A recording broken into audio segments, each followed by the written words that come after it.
మా గార్డెన్లో ఇంటి బయట వేసిన డేక్విన్ మొక్క అండి. చక్కగా గుత్తులు గుత్తుల కింద విరబోస్తుంది.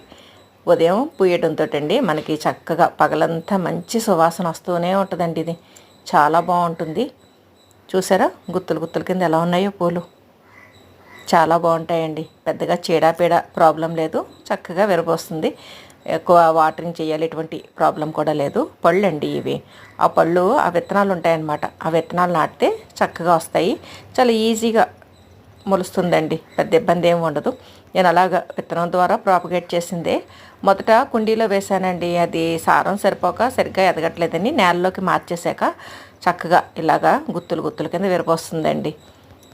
సీజన్తో నిమిత్తం లేదు, ఎప్పుడు విరబోస్తుంది. చీడపీడ ఇబ్బంది ఉండదు. సన్లైట్ ఉండేలా చూసుకుంటే అండి చక్కగా విరబూసి సువాసనలు వెదజల్లుతూ ఉంటుందండి. డేక్విన్